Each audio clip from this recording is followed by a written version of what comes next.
My 4-year-old daughter suddenly exclaimed. Grandma who passed away is telling us to run away right now. It was late at night when we were staying at my in-laws' house. I was puzzled and asked, "What do you mean?" My daughter took my hand, urging me to go outside. As she shared her story, I was left speechless. She has always possessed a mysterious ability, and in that moment, fear overwhelmed me. I never imagined that person would be involved in something like this. I've never been more terrified of human beings. Michael, who is 4 years younger than me, and I met when I was 34, and a year later, we got married. We built a house about a 10-minute drive from his parents' place and started our newlywed life. Olivia, let's be happy together from now on. He was incredibly kind, and his parents, who raised him, welcomed me warmly. Michael works diligently every day to become the successor to his father's company. To support him, I quit my full-time job and started working part-time with more flexible hours. Then there's my sister-in-law, Sophia, who scoffs and says, "Working part-time? Aren't you just relying on Michael to take it easy?" She's never been fond of me since our early days of marriage. Sophia is around the same age as me but enjoys the single life and lives alone. She looks like a career-driven woman, if you ask me. I used to admire her lifestyle and respected her.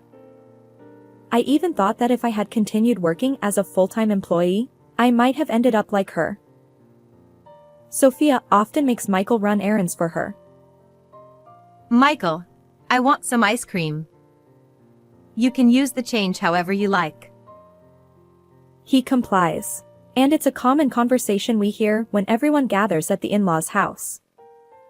Sophia has always doted on Michael, and he rarely opposes her, despite being in his mid-30s.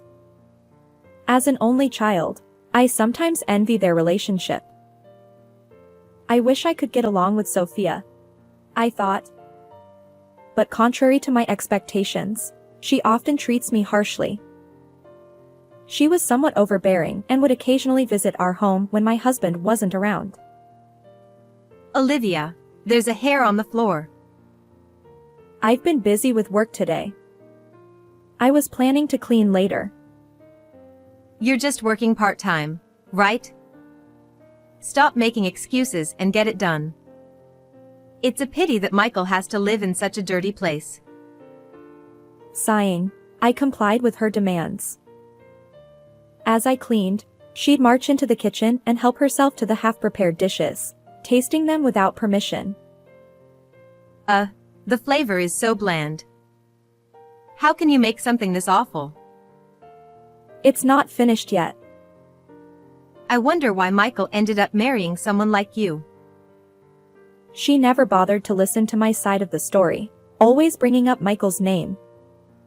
And truth be told, I wasn't particularly skilled at housework, so I felt somewhat resigned to her criticisms. However, there were some things I simply couldn't tolerate.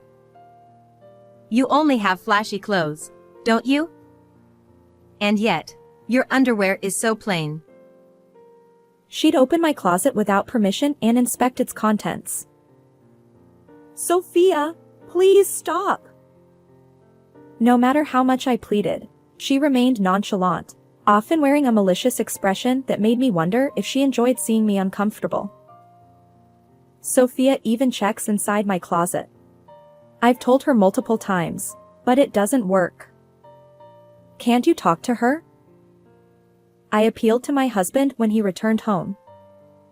His response was off-kilter. Really? Maybe she's just curious about what kind of person my wife is. Yet, despite our conversation, he took no action. I felt disappointed by Michael's lack of support. Sophia's unreasonable behavior continued even after that. A year into our marriage, when our daughter Mia was born, her actions escalated further. Frustrated by our crying daughter, my sister-in-law glared at me. "She cries so much. It's your poor parenting. And to think you had a girl. Do you even realize you're the wife of the eldest son? She would make snide remarks about everything, eventually throwing hurtful words, blaming everything on me. My husband should have noticed this, yet he always turned a blind eye. Lately, Sophia's tone has been harsh, and it's honestly tough. It's your fault, Olivia, so there's nothing to be done.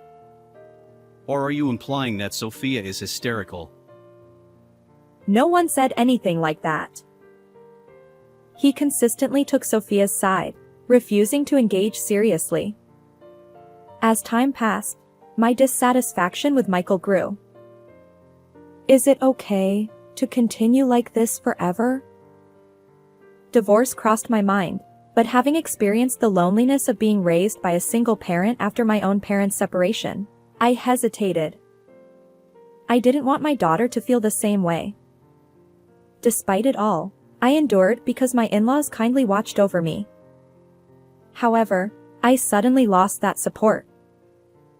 When my daughter Mia was just 6 months old, my mother-in-law succumbed to illness.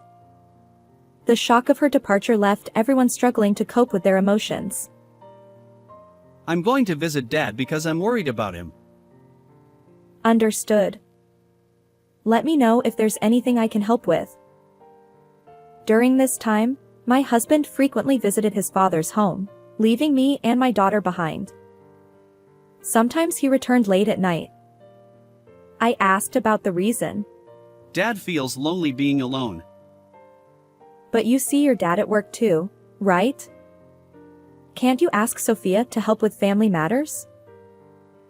You're quite heartless. Even though Dad is feeling lonely, you're suggesting I leave him? That's not what I meant. Although I initially expressed my desire for more quality time with our adorable daughter, I realized that parents are important too. I remained silent after that. As time passed, our daughter Mia turned 4. Michael continued his daily visits to his father's house, and his return home was always late at night. I confronted him about his behavior. Michael, you've been busy lately, right? Isn't it difficult for you to keep checking on your dad's well-being? I can go in your place. However, he insisted. Don't visit my dad's house. Sophia wouldn't like it, and I don't want unnecessary conflicts. His determination to keep me away from the family home raised suspicions. I decided to defy his instructions and visit my father-in-law myself. To my surprise, my father-in-law welcomed me with a smile. I've been taking cooking classes and enjoying it. He said happily. His demeanor was completely different from what Michael had described. And then, my father-in-law accidentally let slip a revealing statement that left me astonished. After a few weeks since that incident, one day, my husband suddenly said, Why don't we all gather at my dad's house and have a meal? I hesitated, thinking, but Sophia wouldn't like it if I visited your dad. His unexpected suggestion made me suspicious. He continued. It's fine. Sophia invited us today. So, are you coming? Hurry up and get ready. Michael seemed unusually flustered. Despite the difference from our usual routine, I agreed to my husband's invitation, and the 3 of us, my daughter, him, and I, headed to his dad's home. Upon arriving at my in-laws' house, a delightful aroma greeted me at the entrance. My sister-in-law, Sophia, welcomed me with a smile. Olivia, welcome. I've been preparing dinner while waiting for you. She ushered me inside, handing treats and toys to my daughter, Mia. Although I had braced myself for her usual snide remarks, Sophia's kindness caught me off guard this time. Still, I remained cautious. I shouldn't let my guard down. Maybe she'll play some culinary tricks to spite me. But my suspicions were unfounded. Michael told me about your favorite dishes. I hope they suit your taste. As I surveyed the table, I found an array of my favorite foods. Grateful, I replied. Thank you. Yet, lingering disbelief colored my emotions. Sophia added playfully. Don't worry, there's no poison or anything. I never thought otherwise. Then, unexpectedly, Sophia apologized. Olivia, I've been mean to you all this time. I don't expect forgiveness, but I hope we can get along from now on. Despite my reservations, I decided against further animosity. I smiled back at Sophia, willing to make an effort to bridge the gap. Great. Since we're the same age, let's chat about various things. Oh, how about staying overnight today? But I haven't prepared anything. You can use my cosmetics. Right? Let's do that. Michael, it's fine, isn't it? Caught up in Sophia's pace, I had no chance to refuse. I guess this is an important step toward getting along. With that thought, I decided to accept her invitation. Sophia was a great conversationalist, and before I knew it, I was genuinely enjoying our time together. The hours flew by, and the three of us, our family, ended up sleeping in the room with my late mother-in-law's memorial portrait. I must have misunderstood Sophia. From now on, I'll try to be more understanding. That's great. I'm happy that you two are getting along. As our daughter slept soundly between us, I drifted off into a dream. However, it was in the middle of the night. Mom, we need to escape right now. Grandma, who passed away, said so. Mia suddenly shouted loudly, jolting me awake. Startled by her voice, I sat up. What? What's going on? Despite my grogginess, I sought confirmation from my daughter. Since my mother-in-law had passed away when Mia was around 6 months old, she shouldn't remember anything. I wondered if Mia was still half asleep, but her eyes were wide open, and she wore an anxious expression. If we stay like this, we'll be killed. Mia tugged at my hand, urging me to leave the room. As I glanced to tell my husband about the situation, he wasn't there. He should have been asleep. Where could he have gone at a time like this? But I couldn't dwell on that now. I chose to trust Mia's words and escape. Actually, my daughter possessed a mysterious power. When my friends were all pregnant one after another, she accurately predicted the gender of each baby in their bellies. She also warned me when Michael was about to get injured. Michael did indeed hurt himself by slipping on the stairs, but luckily, it was just a minor sprain. However, since that incident, both Michael and Sophia started avoiding Mia, saying she's creepy. It's natural for some people to feel that way, so we decided to keep this power a secret between Mia and me. Grandpa needs to escape with us too. Mia stopped in front of her grandfather's room, entered, and gently shook him awake. Grandpa, wake up. Quickly. We'll explain later, but please come with us and escape.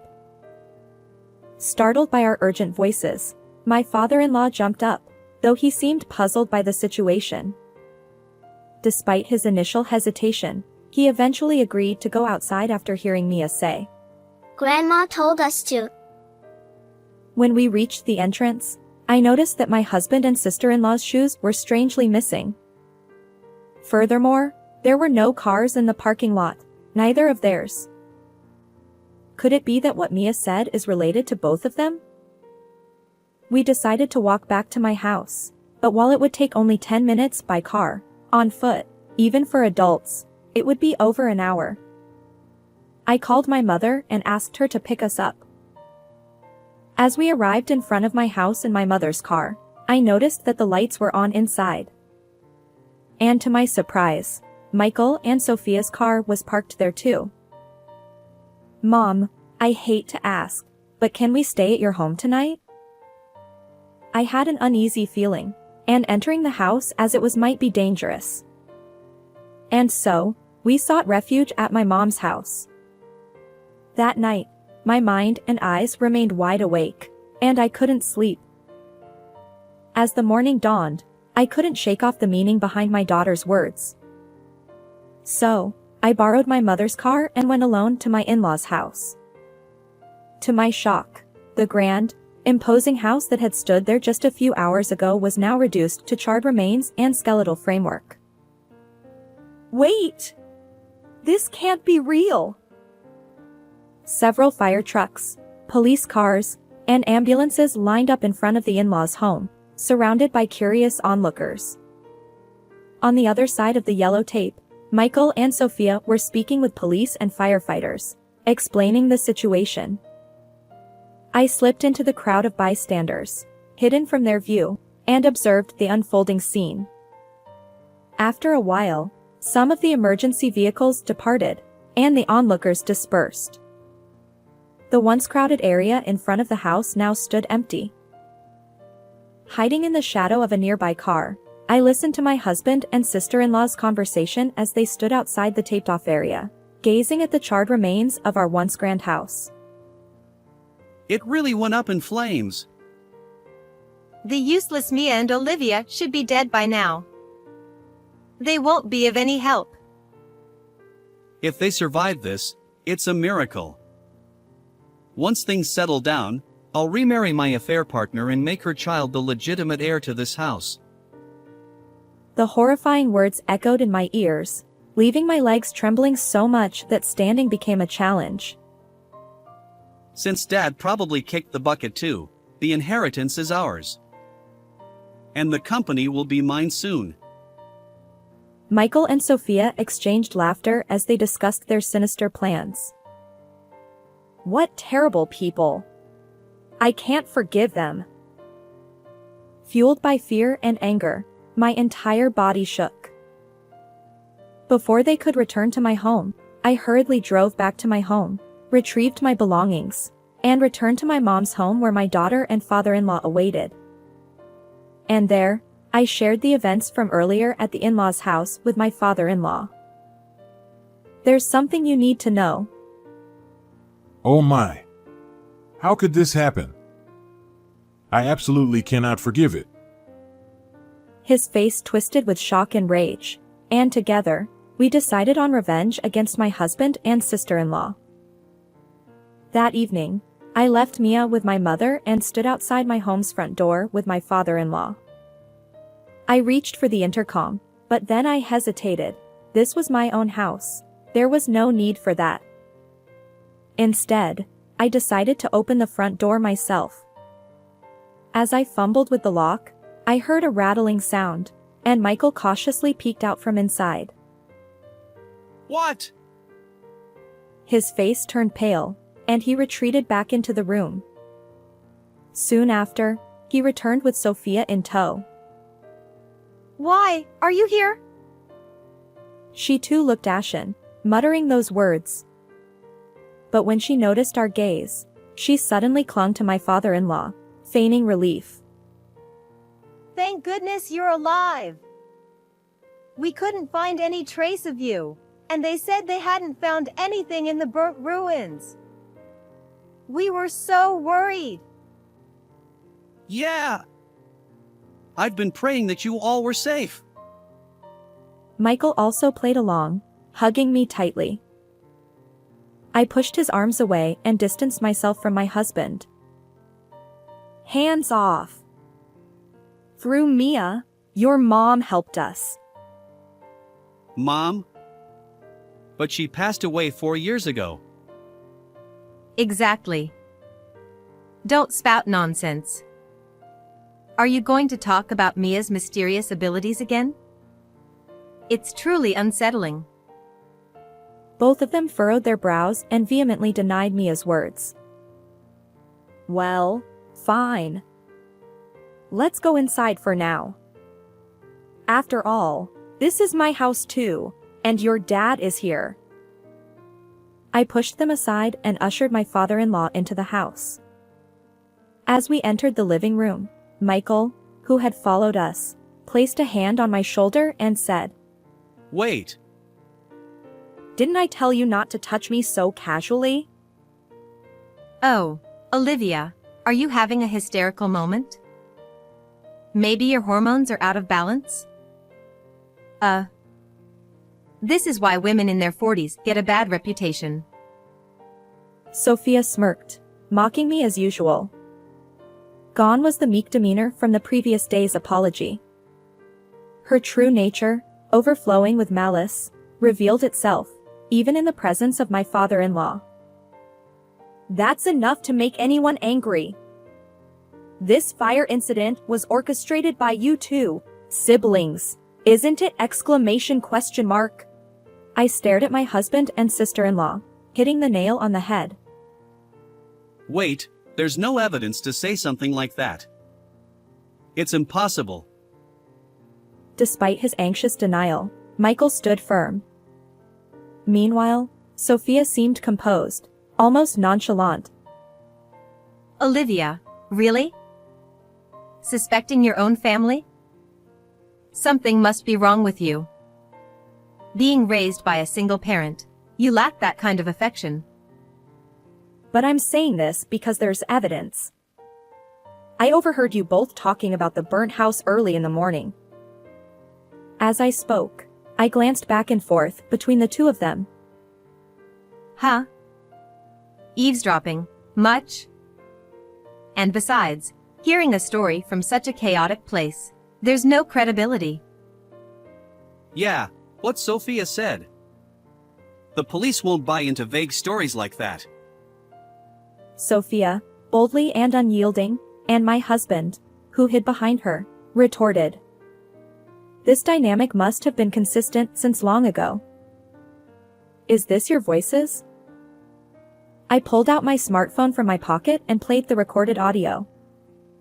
It captured the conversation between the two of them from that morning. Why are you doing this? When Mia woke me up in the middle of the night, and neither you nor Sophia were there, I became suspicious. I wasn't sure if I could record it properly, but I had it running. Though there was some distance, it was clear enough that the voices belonged to them.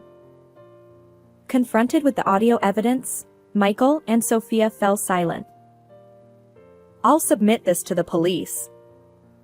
Surely they'll believe it. Wait a minute.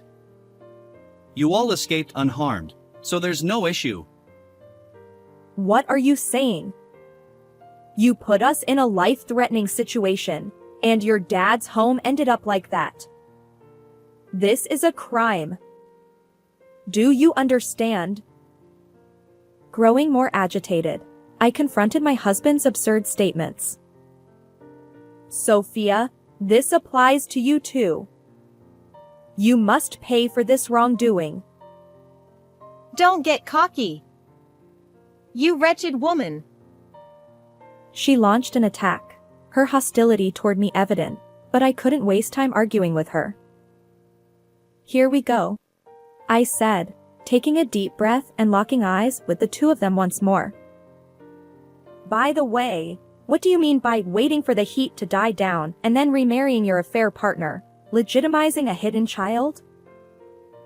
Well, Michael seemed caught off guard by the direct questioning and stumbled over his words, eventually falling silent. You thought you could just stay quiet when it became inconvenient? But there's evidence. This woman, right? I confronted them, brandishing a photo I'd pulled from my bag. ha! Wait, why did you investigate this so thoroughly? Sophia, what do we do? We're caught. He turned to his sister, seeking help in his panic. But Sophia merely glared at me without offering any assistance. Perhaps that lack of support drained Michael's resolve, leaving him deflated. Actually, I had suspected my husband's infidelity for some time and gradually conducted my own investigation. On that morning, I hurriedly retrieved the evidence I had collected. How long have you known? Well, it started when you said you were checking on your dad, and your returns home became consistently late. From that long ago. But I became certain when your dad told me something. Michael had warned me not to show up at his dad's house, but I defied that order one day. My father-in-law had shared something with me, a statement that, Only you would visit my home. for me, who thought Michael was merely making frequent visits to his dad's house, it was shocking. Although the photo includes Sophia, it seems your affair has her approval, Michael? I confronted them, thrusting the evidence in their faces. Humph. So what? Isn't it your fault for being cheated on? You lack any charm. Clearly, she was aware of this situation as well. Among the evidence I had gathered were photos showing the gradual growth of the affair partner's pregnant belly and, most recently, images of Michael and the affair partner strolling with their baby. Olivia, it's not what you think. There's a valid reason. Suddenly, my husband changed his tone, attempting to justify himself. Just as I was about to push them away, my father-in-law, who had silently observed the situation until now, stood up and positioned himself like a guardian in front of my husband and Sophia. What are you both doing? Bullying Olivia, engaging in infidelity, and even endangering our lives. What's your intention? His furious tone left my husband and sister-in-law speechless. Dad, listen to me. It's all Sophia's fault. She introduced me to that woman in the photo just because she didn't like Olivia. You were always complaining about your wife too. So, I mediated between you and that woman. Nobody asked you to do that. Besides, it was you who said our daughter, Mia, couldn't be the heir because she's a girl. But that's true. Dad, you agree with me, right? And don't worry, the child in the photo with that woman is a boy. Our lineage is secure. Michael and Sophia argued, debating who was at fault. Through their exchange, the reason for my sister-in-law's animosity toward me became clear. She, who is the same age as me, couldn't understand why I was happily married with children while she faced a string of rejections and remained single. Her envy of my apparent happiness fueled the years of mistreatment I endured. Sophia, desperate to break up my marriage, used her compliant brother to impregnate her affair partner with a baby boy. This is outrageous. It's beyond cruel. I thought, my anger welling up again, my clenched fist trembling uncontrollably. Enough of this. My father-in-law shouted, and both of them fell silent. Their demeanor resembled that of chastised children shrinking before an angry dad. Olivia, I truly apologize. I've raised such foolish individuals, and I bear responsibility. My father-in-law apologized repeatedly, and I offered him my best smile. Without hesitation, I turned to Michael and fixed him with a stern gaze. We need a divorce, I declared, handing him the divorce papers with my section already filled out. This saves us the trouble of negotiating. We'll officially welcome the affair partner's child as the heir. Sophia snatched the papers from my hand before Michael could even react, dancing with apparent delight. Yeah, that settles it. Michael echoed in the same tone as Sophia. Heir? Ridiculous. As long as I'm alive, you won't get your way. He glared at them. Dad, what are you saying? Isn't this a cause for celebration? Sophia's eyes sparkled. Sophia, I sever all ties with you. Don't ever cross my path again. Michael, the same goes for you. You're fired from the company. And so, my father-in-law delivered his verdict to the two of them. Wait a minute. Without me, the company would collapse. Is it okay to do this? Exactly. If you sever ties with us, you'll be all alone. And what about the inheritance? Their concerns ultimately revolve around money. Upon hearing this, my father-in-law's expression momentarily revealed a hint of sadness. You're both strangers to me now. The company and the inheritance are irrelevant. What? Sophia erupted in anger, while my husband, flustered, tried to reason with his father. Dad, reconsider. He shook his father's shoulders, pleading. The heir will be Mia, my grandchild who saved our lives. With that declaration, my father-in-law let out a heavy sigh. Wait. Mia is my child, so I might still get a share of the inheritance, right? Michael grinned, asking me an audacious question. In this situation, I couldn't help but question his nerves. She doesn't want to see you. After everything that's happened, she's scared, and there are hardly any memories between you. I replied firmly. But I'm her father. I won't allow it. Nevertheless, this is the result of your inaction over the past 4 years. After the divorce, I'll respect our daughter's wishes and won't allow visitation. I don't want that. I don't want a divorce. Olivia, please. Michael wailed loudly, clinging to me. Olivia, I apologize for everything. Please convince Dad to reconsider. Even Sophia, seeking mediation, pleaded with me. Although you two might be preoccupied with divorce and estrangement, both of you need to go to the police now regarding the fire incident. Do you understand? Please don't involve the police. I'll be a better husband and dad. I won't let Sophia manipulate me anymore.